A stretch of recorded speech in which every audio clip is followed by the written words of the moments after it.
ನಮಸ್ಕಾರ. ಚಾಣಕ್ಯ ಎಕ್ಸ್‌ಪ್ರೆಸ್‌ಗೆ ಸ್ವಾಗತ.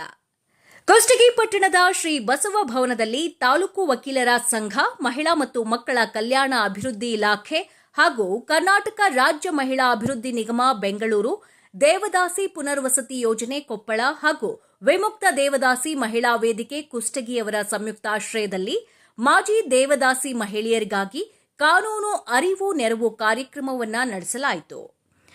ದೇವದಾಸಿಯರ ಪುನರ್ವಸತಿಯ ಯೋಜನಾಧಿಕಾರಿ ಪೂರ್ಣಿಮಾ ಏಳುಬಾವಿ ಪ್ರಾಸ್ತಾವಿಕವಾಗಿ ಮಾತನಾಡಿದರು.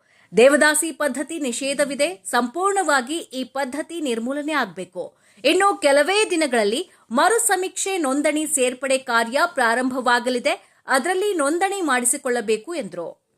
ವಕೀಲರ ಸಂಘದ ತಾಲೂಕು ಅಧ್ಯಕ್ಷ ದೊಡ್ಡನಗೌಡ ಪಾಟೀಲ್ ಸಸಿಗೆ ನೀರು ಹಾಕುವ ಮೂಲಕ ಕಾರ್ಯಕ್ರಮ ಉದ್ಘಾಟಿಸಿ ಮಾತನಾಡಿದರು. ವಿಮುಕ್ತ ದೇವದಾಸಿ ಮಹಿಳೆಯರು ನಾನಾ ಸೌಲಭ್ಯಗಳನ್ನು ಪಡೆದುಕೊಳ್ಳಬೇಕು, ಕಾನೂನು ಅರಿವು ಪಡೆದುಕೊಂಡಿರಬೇಕು ಎಂದರು. ವಿಮುಕ್ತ ದೇವದಾಸಿ ಮಹಿಳಾ ವೇದಿಕೆಯ ಸಂಚಾಲಕ ಚಂದಾಲಿಂಗಪ್ಪ ಕಲಾಲ್ಬಂಡಿ ಮಾತನಾಡಿ, ಸರ್ಕಾರಿ ಸೌಲಭ್ಯಗಳನ್ನು ಪಡೆದುಕೊಳ್ಳಬೇಕು, ಅವರ ಬದುಕು ಹಸನಗೊಳಿಸಬೇಕಿದೆ. ದೇವದಾಸಿಯರು ಮರು ಸಮೀಕ್ಷೆ ಮಾಡಲು ಅನುಮತಿ ನೀಡಲು ಅವಕಾಶವನ್ನ ನೀಡಲಾಗಿದೆ. ವಯೋಮಿತಿ ಸಡಿಲಿಕೆ ಸೇರಿದಂತೆ ನಾನಾ ಸೌಲಭ್ಯಗಳ ಕುರಿತು ಸಮಗ್ರ ಮಾಹಿತಿ ನೀಡಿದರು. ವಕೀಲ ಸುರೇಶ್ ಗುಡದೂರು ಮಾತನಾಡಿ, ದೇವದಾಸಿ ಮಹಿಳೆಯರಿಗೆ ಸಾಕಷ್ಟು ಅನುಕೂಲಗಳಿವೆ, ನೀವು ಸಹ ಗೌರವದಿಂದ ಬದುಕುವ ಹಕ್ಕು ಇದೆ ಎಂದರು. ವಕೀಲ ನಿಂಗಪ್ಪ ಸುದ್ದಿ ಉಪನ್ಯಾಸ ನೀಡಿ ಮಾತನಾಡಿದರು. ದೇವದಾಸಿ ನಿರ್ಮೂಲನೆಗೆ ಪಣ ತೊಡಬೇಕು, ಮುತ್ತು ಕಟ್ಟುವುದು ನಿಷೇಧವಿದೆ, ಅದನ್ನ ಮಾಡಬಾರದು, ಅನಿಷ್ಟ ಪದ್ಧತಿಯಿಂದ ಹೊರಬರಬೇಕಿದೆ ಎಂದರು. ಮಹಿಳಾ ಮತ್ತು ಮಕ್ಕಳ ಅಭಿವೃದ್ಧಿ ಇಲಾಖೆಯ ಅಧಿಕಾರಿ ಯಲ್ಲಮ್ಮ ಹಂಡಿ ಅಧ್ಯಕ್ಷತೆ ವಹಿಸಿ ಮಾತನಾಡಿದರು. ವಿಮುಕ್ತ ದೇವದಾಸಿ ಮಹಿಳಾ ವೇದಿಕೆಯ ಮಲಿಯಮ್ಮ, ಯಮನಮ್ಮ, ಸಕ್ಕುಬಾಯಿ, ಕನಕಗಿರಿ, ಶ್ರೀದೇವಿ, ಸರ್ಕಾರಿ ಆಸ್ಪತ್ರೆಯ ಆಪ್ತ ಸಮಾಲೋಚಕ ಚನ್ನಬಸಪ್ಪ ಸೇರಿದಂತೆ ವಿಮುಕ್ತ ದೇವದಾಸಿಯರು ಉಪಸ್ಥಿತರಿದ್ದರು. ಯಮನಮ್ಮ ಪ್ರಾರ್ಥಿಸಿದ್ರು. ಮರಿಯಪ್ಪ ಮುಳ್ಳೂರ್ ಈ ಸಂದರ್ಭದಲ್ಲಿ ಉಪಸ್ಥಿತಿಯಲ್ಲಿದ್ದರು. ವರದಿಗಾರರು Sharanappa Lainad, Hiremannapura, Chanakya express news bureau, Kushtagi. ಪ್ರತಿ ಸಾರಿನೂ ಕೂಡ ಇದ್ರ ಬಗ್ಗೆ ಮಾಹಿತಿಯನ್ನ ಕೊಡ್ತಾ ಇರ್ತೇವೆ.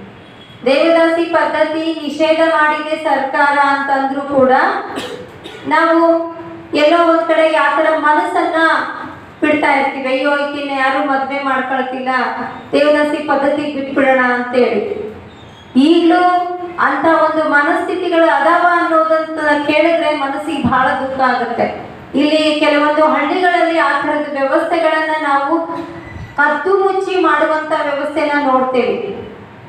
ಆದ್ರೆ ಬಹುತೇಕವಾಗಿ ಕಾಯ್ದೆ ಬಂದ ನಂತರ ಇಂಥ ಒಂದು ಪದ್ಧತಿಗೆ ಮಾಡಿದ್ರೆ ಏನಾದ್ರು ತೊಂದರೆ ಆಗುತ್ತೆ ಅನ್ನೋ ಭಯ ಇರುವಂತ ಜನನೂ ಇದ್ದಾರೆ. ಅಂದ್ರೆ ಮನಸ್ಥಿತಿನ ಬದಲಾಯಿಸ್ಕೊಂಡಿರುವಂತಹ ಜನನೂ ಇದ್ದಾರೆ.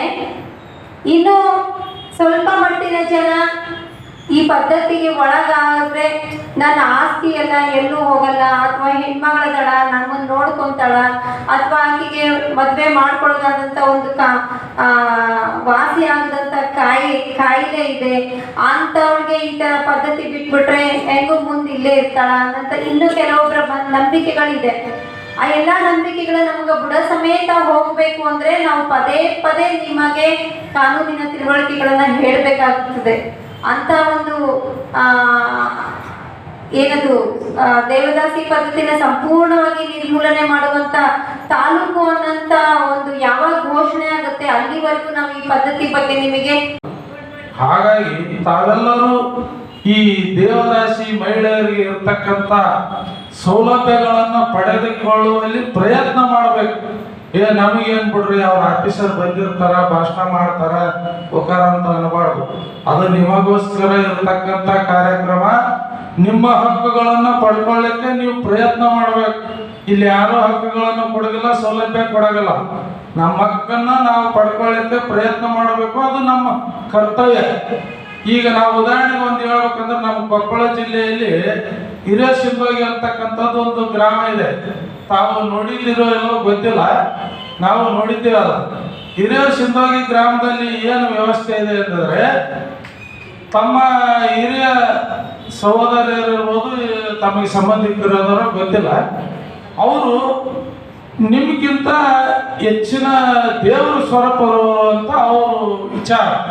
ಅಂದ್ರ ನಾವು ಯಾರನ್ನೂ ಮದುವೆ ಆಗೋದಿಲ್ಲ, ಹೆಣ್ಮಕ್ಳು ನಮಗಿಂತ ದೊಡ್ಡವರು ಯಾರು ಇಲ್ಲ ಅಂತ ಅವ್ರ ಭಾವನೆ. ಎಲ್ಲಿ ಹಿರೇಸಿಂದೋಗಿ ಗ್ರಾಮದಲ್ಲಿ ತಾವು ನೋಡಿರ್ಬೇಕಂತ ಅನ್ಸುತ್ತೆ ನನಗೆ. ಹಿರೇಸಿಂದೋಗಿ ನೋಡಿರಿಲ್ಲ ತಾವು, ಕೊಪ್ಪಳ ಜಿಲ್ಲಾದಾಗ ಬರ್ತಾವ. ಅಲ್ಲಿ ದೇವದಾಸಿ ಮಹಿಳೆಯರು ಅನ್ನೋದಕ್ಕಿಂತ ಅಲ್ಲಿ ಒಂದು ದೊಡ್ಡ ಮಠನೂ ಇದೆ.